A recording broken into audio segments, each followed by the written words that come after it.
quote is a quote that he wrote not long after his wife's death. And what we struggle with a lot in our lives, and again, we get back to, a lot of us have heard most of our time growing up in some churches or on some TV pastor that if you have enough faith, you're not ever going to doubt, you're not ever going to struggle. Life is always going to be good. And I'm just telling you, that's bad theology. And I'm going to be quoting today from Psalms. And when you read Psalms, we automatically think of Psalms as being praises, right? But a good portion of Psalms are laments. It's people that are struggling with what feels like maybe the absence of God in their life. So let's start off with C.S. Lewis. And look what he says. He says, "Where is God? Go to him when your need is desperate, when all other help is vain, and what do you find? A door slammed in your face, and a sound of bolting and double bolting on the inside. And then after that, silence."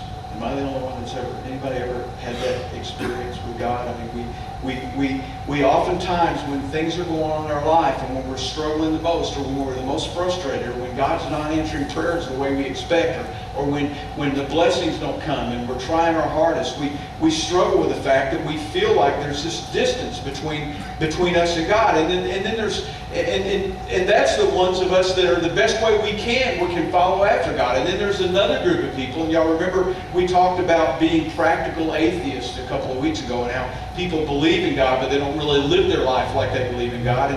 And some of us, what we'll do is we'll just kind of stay away from God and live away from God, and then all of a sudden when stuff starts going down the toilet, we go after God, and then we're frustrated and upset because he doesn't answer the way we expect him to all the time. And when that happens, then a lot of times we pull away and we justify the fact that we don't live for God. So we all struggle with times in our life when God feels absent, and it affects us. It affects every single part of our life, whether we're choosing to be away from God or whether we're just struggling like C.S. Lewis here, or listen to this psalmist here, what he writes. Look at Psalm 88, 13 and 14. It's in your notes. "O Lord," he says, "I cry out to you. I will keep on pleading day by day. O Lord, why do you reject me? Why do you turn your face from me?" Now this is obviously a person who's had their face toward God, and God has blessed them in the past, and they've understood that relationship with God. And all of a sudden, because of whatever's going on in this person's life, he feels as if God has turned his back to him. And we all struggle with this. And the first blank on your notes is this: doubt creeps in when we feel that God is absent. Now I'll tell you, that's not a terrible bad thing. Remember, when you start feeling doubt, it's what you do with doubt when it comes. When you continue to doubt and you do the things that doubting people do, and you live and you go that way, you'll spiral down into that. But if you'll take that doubt and remind you, just if anything, doubt should remind you of being humble and realizing that God is God. Look what he says again. "I cry out to you. I'll just keep on pleading, but you reject me. Your face has turned away from me." And we don't understand that when that happens. It's just hard in our humanness to realize. So how many of y'all have heard of the psychological disorder or emotional disorder called SAD? S-A-D. You know what I'm talking about? It stands for, and it's the next thing on your notes here, it stands for seasonal affective disorder. And affective means it has to do with your emotions, and it messes with your emotions. It's commonly more, it doesn't happen here in the Texas area a lot. It's more common up in the north and the northeast, the northwest, Seattle. You'll hear about people come back from Seattle and they'll go, "Man, I never saw the sun the whole time I was there." Well, what they found is that people, when they live and they're around, when they're in the winter, when it's cloudy all the time and the sun's not shining on them a lot, what happens is they go into this fall or winter type depression. It's a real honest-to-goodness depression, and it's related to the absence of the Son in our life.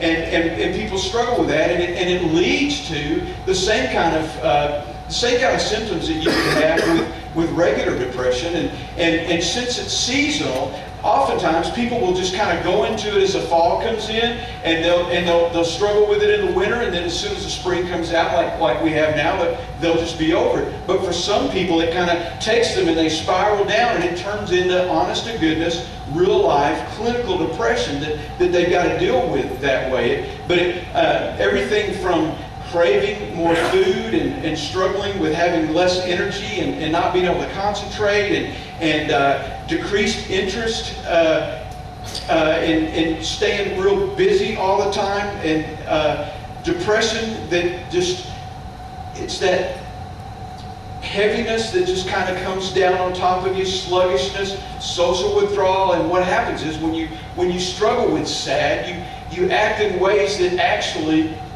cause more problems. How do they treat it? They treat it with antidepressants. They treat it with therapy.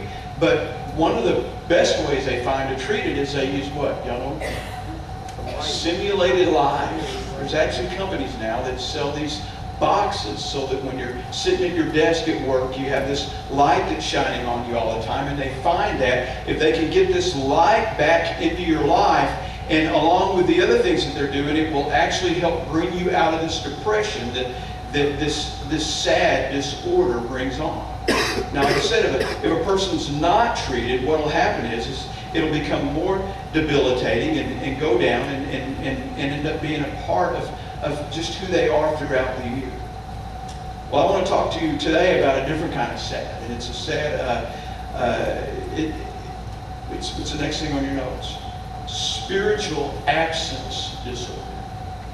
Spiritual absence disorder.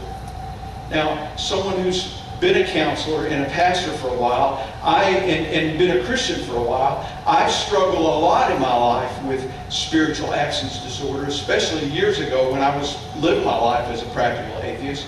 But when you have spiritual absence disorder, you struggle with anxiety, you struggle with self-worth, you struggle with frustrations, and it leads to depression. And the thing about it is from the absence of the Son. S-O-N. The absence of Jesus Christ, the absence of God in your life. And this disorder is different than the other disorder because this is not seasonal. This is something that can happen at any time, at any situation in your life. Anybody can struggle with this, and it causes them to be confused, especially as Christians, especially when you have people. You know, I'll just tell you, this part's free, it's not on your notes. Sometimes as Christians, we're the worst people to have around when people are struggling. And the reason is because we get really nervous. As Christians, we have this ideal of what a Christian is supposed to look like and how they're supposed to behave and the joy that's supposed to be in their life and how faithful we're supposed to be and all this. And what happens is when people get around us that are struggling and they're not being who we think that they should be, we get very nervous about that. So we act a lot like Job's friends. And if you're not familiar with the story of Job in the Old Testament, Job's friends came to him when he was struggling and they just sat there and just nailed him constantly. He must have been doing something really, really bad. You know what the Apostle Paul tells us to do with each other? Mourn with each other. And sometimes the best way that you can counsel with or minister to someone who's a friend is just to be there. You know what I'm talking about? Don't you hate it when somebody tries to tell you, oh, don't worry, it's going to be better, or God's going to pull you through? And they say some things that are oftentimes truthful, but the bottom line is oftentimes what we need really, really bad is just somebody that we can tell cares. And they sit and they listen. And what I see in a lot of people's lives is because they don't get that from other Christians oftentimes. They end up bailing on God and they bail on the church and they pull away from people and they pull themselves in, especially if they're struggling with things like grief